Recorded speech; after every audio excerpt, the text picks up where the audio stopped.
لیلۃ القدر کے بارے میں کچھ گزارشات عرض کرنی ہے، اس لیے کہ اللہ کریم نے قرآن مجید میں ارشاد فرمایا وَذَكِّرْهُمْ بِأَيَّامِ اللَّهِ کہ آپ اللہ کے ان ایام کا تذکرہ اپنی امت کے سامنے بیان کیا کرو تاکہ معلوم ہو جائے کہ ان دنوں کے واقعات کیا کیا رونما ہوئے ہیں۔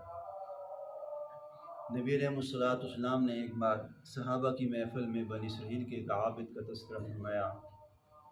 یعنی عابد سے مراد ہے کہ ایک بہت بڑا عبادت گزار شخص کا تذکرہ فرمایا،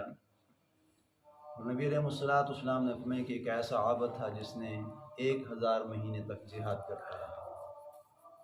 تو جب اللہ کے محبوب نے یہ بات عرض فرمائی تو صحابہ کے دل میں رشک پیدا ہوا، شوق پیدا ہوا،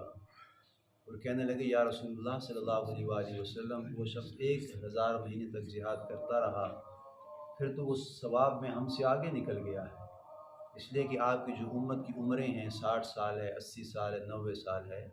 اس میں وہ کتنی عبادت کرے گا، کتنے قرآن پڑھے گا، کتنے روزے رکھے گا، کتنی نمازیں پڑھے گا۔ انہوں نے 1000 مہینے تک جہاد کی ہے، یعنی دن بھر جہاد کرتے رہے اور رات کو آ کے مصلی پہ نماز پڑھتے رہے، تو ان کی عبادت ہم سے پھر زیادہ ہیں، ان کی ساری ثواب کی عظمتیں فضیلتیں پھر زیادہ ہیں۔ تو نبی علیہ السلام کے صحابہ نے جب یہ عرض کیا اللہ نے نقد جواب بھیجا ہے، فوراً جبریل امین سید الملائکہ نبی علیہ السلام کے پاس اسی محفل میں آئے اور آ کر نبی علیہ السلام سے کہنے لگے اے اللہ کے پیغمبر آپ اپنی امت کو خوش کیجیے اور آپ ان کو بتا دیجئے کہ اس رات میں جو عبادت کرے گا، جو لیلۃ القدر کی رات ہے، چاہے وہ 21 ہے، 23 ہے، 25ویں ہے، 27ویں ہے، 29ویں ہے، اس رات میں جو عبادت کرے گا تو نبی علیہ السلام نے فرمایا کہ اس نے گویا 83 سال 4 مہینے عبادت کی ہے۔ اس ایک رات کا ثواب مختصر سے حصے کا جو ثواب ہے، قرآن پڑھ رہا ہے، نماز پڑھ رہا ہے، نفل پڑھ رہا ہے، ذکر کر رہا ہے، یعنی کسی کونے خانچے میں بیٹھے ہوئے اپنے اللہ سے راز و نیاز کی باتیں کر رہا ہے، اپنے گناہوں کی ندامت کے آنسو بہا رہا ہے، سابقہ زندگی کے جتنے بھی اس کے اعمال ہیں اس کے اوپر نظر ثانی کر رہا ہے، تو نبی علیہ السلام نے فرمایا گویا کہ وہ اس نے 83 سال 4 مہینے کی عبادت کا ثواب اس کو ایک لمحے میں مل رہا ہے۔ تو نبی علیہ السلام نے فرما دیا کہ یہ ثواب ہے۔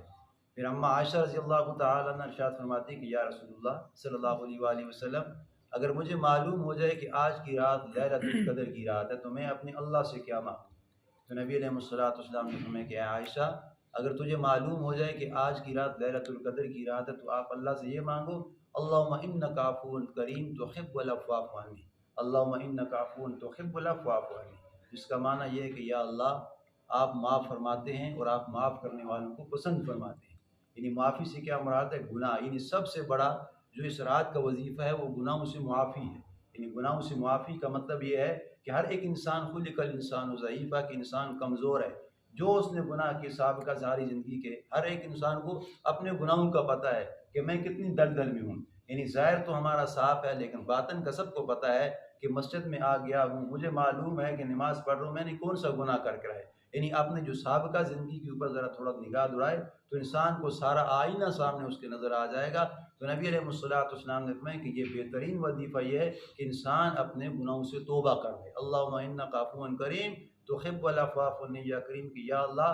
آپ معاف کرنے والوں کو پسند فرماتے ہیں، یا اللہ میرے سابقہ سارے گناہوں کو معاف فرما دے۔ تو نبی علیہ السلام نے فرمایا کہ اس رات جبریل امین سید الملائکہ یعنی اپنی معیت پوری ایک جماعت لے کر اترتے ہیں اور پوری دنیا میں پھیل جاتے ہیں۔ تو صحابہ نے فرمایا یا رسول اللہ ان کا کام کیا ہے؟ تو نبی علیہ السلام نے فرمایا کہ ان کا کام یہ ہے کہ جو بندہ جس حال میں عبادت کر رہا ہے ان کی دعاؤں پہ وہ آمین کہہ رہے ہیں، یعنی قرآن پڑھ رہا ہے تو قرآن پڑھنے والوں پر آمین کر رہے ہیں، کوئی دعا کر رہا ہے ان کے دعا کہنے پہ آمین کر رہا ہے۔ لیکن اس کا طریقہ کار کیا ہے؟ اب جس طرح آپ بھی نہیں دیکھتے ہیں ویڈیو ہیں یا کوئی فیس بک پہ چیز وائرل ہو جاتی ہے کہ لیلۃ القدر کا یہ وظیفہ ہے، جس نے 4 رکعت میں پہلی رکعت میں یہ سورت پڑھی، دوسرے میں یہ سورت پڑھی، تیسرے میں یہ سورت پڑھی، چوتھے میں یہ سورت پڑھی، یا اس نے اس طرح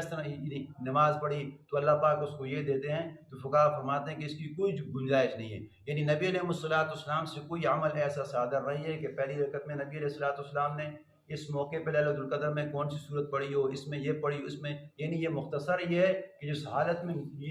جو آپ سے عبادت ہو سکے آپ اس کو کر لیں، لیکن یہ کرنا کہ پہلی رکعت میں یہ پڑھنی ہے، دوسری میں یہ پڑھنی ہے، اس کا ثواب اتنا ہے، اس کے فضائل اتنے ہیں، یہ نبی علیہ السلام سے مسنون عمل ثابت نہیں ہے۔ پھر اللہ کے محبوب نے فرمایا ہی خطہ مطلع الفجر، کہ یہ سلسلہ پوری رات چلتا رہتا ہے، یہ سلسلہ جو ہے مانگنے والا اور اللہ کی معافی کا یہ ساری رات چلتا رہتا ہے، لیکن جب صبح یعنی صادق طلوع ہوتی ہے، یعنی جو اذان فجر ہوتی ہے، پھر نبی علیہ السلام نے فرمایا کہ سید الملائکہ ہے، یعنی جو اپنی معیت کا جو سردار ہے، وہ فرشتوں کا جو سردار ہے اترتا ہے اپنی معیت کو لے کر، پھر وہ اعلان کرتا ہے چلو اللہ کی بارگاہ میں چلتے ہیں۔ وہ اللہ کی بارگاہ میں حاضر ہونے والے ہوتے ہیں، تو یعنی باقی فرشتے ہیں وہ جبریل امین سے کہتے ہیں کہ جن لوگوں نے عبادت کی ہے، گھروں میں کر رہے ہیں، مسجدوں میں کر رہے ہیں، جہاں کہیں بھی اس نے عبادت کی ہے اس کا کیا بنا ہے، کیا اللہ نے ان کو معاف فرما دیا ہے؟ تو جبریل امین کہتے ہیں کہ اللہ نے سب کو معاف فرما دیا ہے، لیکن کچھ بدبخت ایسے ہیں کہ آج رات بھی اللہ نے ان کو معاف نہیں فرمایا۔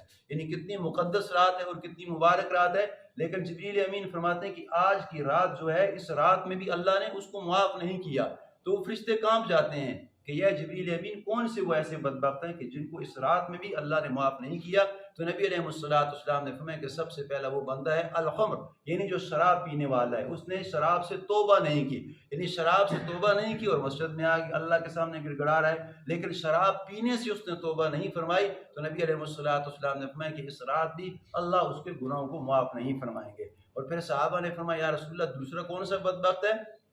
تو نبی علیہ السلام نے فرمایا حق الامہات، یعنی اپنے ماں باپ کا جو نافرمان ہے، یعنی ماں کی نافرمانی کرنے والا ہے، باپ کی نافرمانی کرنے، ماں ناراض ہے، باپ ناراض ہے، اللہ کو راضی کرنے آ رہا ہے، تو نبی علیہ السلام نے فرمایا کہ جب تک اس کے والدین اس سے راضی نہیں ہوں گے، یہ ساری رات ایک پاؤں پہ کھڑا ہو کے بھی عبادت کر لے، مکہ المعظمہ حرم شریف میں جا کے عبادت کر لے، اس رات میں بھی اللہ اس کے گناہ کو معاف نہیں فرمائیں گے جب تک کہ وہ اپنے ماں باپ سے اپنی معافی نہیں مانگے گا۔ پھر صحابہ نے فرمایا یا رسول اللہ تیسرا کون سا شخص ہے؟ تو نبی علیہ السلام نے فرمایا کہ رشتہ تعلق تک رحمی کرنے والا، یعنی جو اپنے اس کے اقربا ہیں، رشتہ دار ہیں، آپس میں خالو ہیں، تایا ہیں، پھوپھا ہیں، چاچا ہیں، کوئی بھی ہے، اپنا ہے یا بیگانہ ہے، اس نے اس سے قطع تعلق ہی کر رکھی، یعنی اس سے بول نہیں رہا، اس کے ساتھ مل نہیں رہا، اس کے ساتھ مصافحہ نہیں کر رہا، دل میں شگن ہے، محبت نہیں ہے، تو نبی علیہ السلام نے فرمایا کہ وہ بھی ساری رات اگر عبادت کرتا رہے تو اللہ اس کو معاف نہیں فرمائیں گے جب تک کہ وہ آپس میں دونوں راضی نہیں ہوں گے۔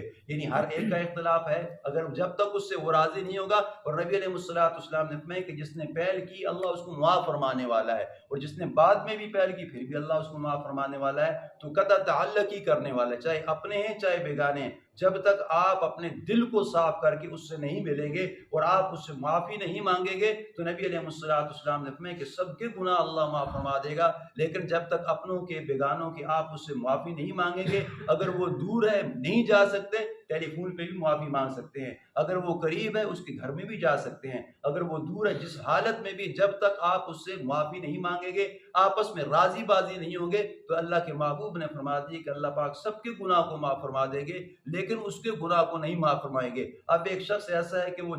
کسی کے ساتھ جھگڑا کیا ہے، لیکن وہ یہاں مسجد میں بیٹھے ہوئے اور دعا کر رہا ہے کہ یا اللہ میرا دل اس سے صاف ہے، تو فرماتے ہیں کہ اس طرح کام نہیں بنے گا، میرا دل اس سے صاف ہے، جب تک اگر وہ مر چکا ہے تو وہ تو علیحدہ بات ہے، لیکن اگر وہ بندہ یعنی حاضر ہے، زندہ ہے، تو اللہ کے محبوب نے فرمایا کہ جب تک آپ اس سے ہم کلام ہو کے معافی نہیں مانگیں گے اس وقت تک بھی اللہ آپ کے گناہوں کو معاف نہیں فرمائے گا۔ اور پھر اللہ کے محبوب نے فرمایا، صحابہ نے فرمایا رسول اللہ پھر چوتھا شخص کون سا ہے؟ تو نبی علیہ السلام نے فرما دیا کہ وہ ہے جو تکبر کرنے والا ہے، یعنی جس کے دل میں ذرہ برابر بھی تکبر ہے، اللہ کے محبوب نے فرمایا کہ سب کے گناہ کو معاف فرما دیں گے۔ جس کے دل میں رائی کے برابر بھی تکبر ہے، شرک ہے، اللہ کے نبی نے فرمایا کہ جب تک کہ وہ اپنے گناہوں سے توبہ نہیں کرے گا اللہ اس کو معاف نہیں فرمائیں گے۔ اللہ سے دعا ہے کہ اللہ تعالیٰ ہمیں ہر عمل نبی علیہ السلام کی اتباع پہ کرنے کی توفیق عطا فرمائے۔